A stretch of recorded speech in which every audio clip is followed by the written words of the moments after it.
Wow, this AI is actually realistic since it's playing exactly how randoms do in my matches. Brawl Stars is a 3v3 team-based third-person action-packed mobile shooter created by Supercell. I play this game a lot, and after stumbling upon this video by Steak, I was inspired to turn my favorite game into a first-person shooter. But I'm only going to give myself a week to complete this because I love to suffer. With such a short deadline, my goal is to recreate the game mode Gem Grab and have at least 3 different brawlers in the game by the end of the week. And this will be my first 3D Unity game I make by myself. The first thing any FPS needs is a first-person character controller, which is extremely easy when there's countless information online where you could actually learn how to make one, or you could just yoink that code like I did. The next step to make a Brawl Stars game is the 3D models. I've tried Blender a few times, but haven't had enough practice, so for this step, I'm going to need to go model hunting. I found a Discord server that had a link to a Google Drive dedicated to Brawl Star assets, and it had literally everything I needed. I imported the 3D model into Blender and gave it textures and started adding animations using Mixamo. Yo, hold up.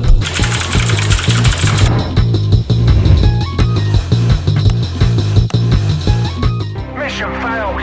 We'll get them next time. I loaded the model into Unity and Shelly was now in the game. While I was scrolling through Sketchfab, I found this beautiful Brawl Stars map by RM and was able to import the entire map into Unity. The map just needed some collision so that the player could actually walk instead of falling through. I then replaced the cylinder model on the player into Shelly, and we now have a working kinda Shelly. Instead of Shelly just being in a T-pose the entire time, I wanted to add some animation, which brought its fair amount of bugs, but eventually we got it working just right. I wanted to add some post-processing to the map just to see how sexy this game can look, and here's the before and after.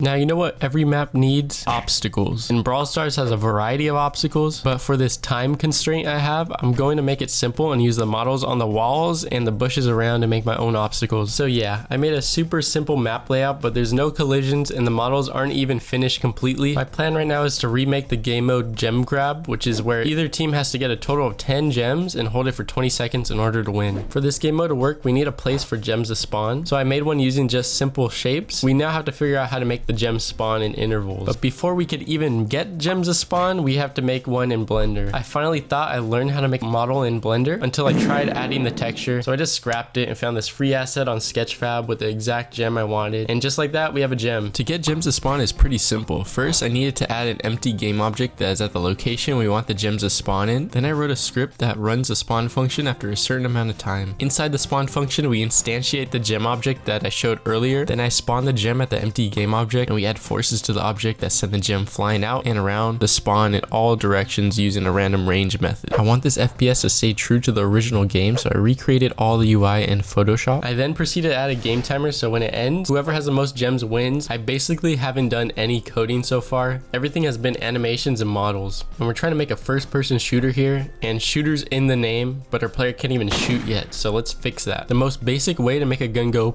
is by instantiating prefabs, which means to spawn a pre-made bullet with a certain amount of damage at a specific location, which is in our case the barrel of the gun. Then we instantiate the bullet prefab at the barrel and add a forward force multiplied by a velocity variable, which will blast the bullet out. Now this sounds extremely easy on paper, but for some reason I had this annoying bug where the bullet would either spawn at the barrel or at the bottom of my feet. And I'm no rocket scientist, but I'm pretty sure your toes can't shoot bullets, so we need to fix this. Yeah, what the I have no idea how we got up here, but this bug helped me figure out that I just needed to freeze the position of the rigid body so that it isn't constantly changing. So now the bullets work as intended. An important feature in Brawl Stars is the bush mechanics. This is the home of every little bitch in Brawl Stars that loves to hide here all game and showdown. I wanted this FPS version to have this too, but instead of how it usually works with the radius effect, I wanted you to have all vision of the bush once entered. The way I achieved this feature was by camera mask layering and toggling which layer to render when you go inside the bush or when you exit. I also use recursion to change every node inside the parent to change the layer so that enemies don't stay invisible inside bushes. You can't see enemies hiding in bushes, but once you enter a bush, you're now able to see them. I then went ahead and remodeled the map adding more bush patches and making the flow of the map better for gem grab. I also added a little slight overlay of a bush image to give you a visual confirmation that you are actually hiding inside a bush and it's not a bug. So now we have a player that can shoot, hide in bushes, and pick up gems. The next step is AI or enemies. Enemies right now are just a clone of the player and they just stand there. First thing for an enemy is having a health bar, so you know when they are low, and I found this great tutorial showcasing how to do just that. I added some more visuals for the player to show when you are hurt and added respawning, which in this case is just an instant respawn at the base. Now for the scary part, programming AI. This is the first time ever messing with this, so I had to watch a quick YouTube tutorial and got the basics down. So Unity has this thing called nav mesh or whatever, and you can make a nav mesh map so that the AI knows what to walk on, which is the blue, and what it can't walk on, which is the gray. By applying a nav mesh script provided by Unity, it controls the model and makes it follow the nav mesh map. I then just straight up copied a script from this tutorial video that allows the AI to randomly walk in a certain radius, and if it finds a player, it will follow you and shoot at you. I also programmed it to pick up gems if it's in the radius as well. So now that our enemy could take its first steps and pick up gems, we needed to add to the score as well as an indicator of how many gems they are carrying.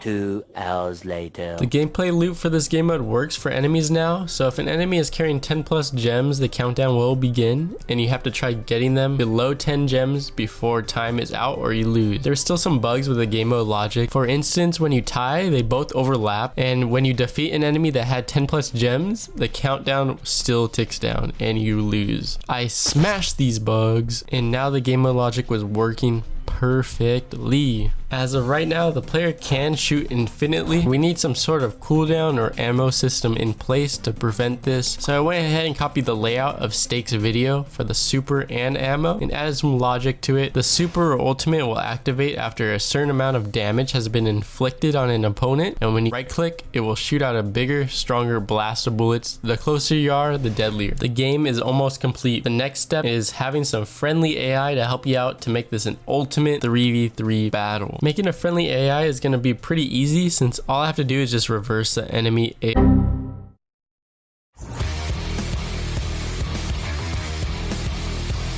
Oh my god, these bots are ruthless. Well, the AI is done.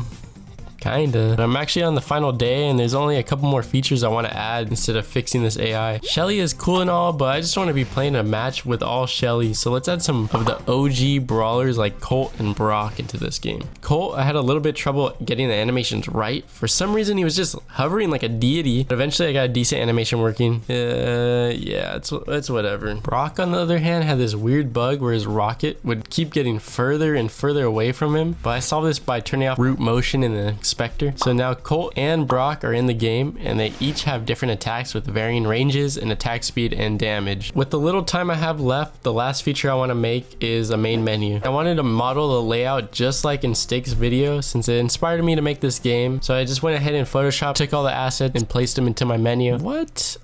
I don't even understand how this is happening. I haven't even typed a line of code. But with the remaining time left, I finished the menu, gave all the buttons functionality, and you could even turn on or off the HD graphics because my computer was lagging so bad. Here's a little preview of the final game and some gameplay clips. Just remember this was made in a week, so everything is extremely scuffed.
If you made it this far, thanks for watching. You can download the game below in the description. Stay tuned for the next video where I turn Clash of Clans into an MMORPG. Bye.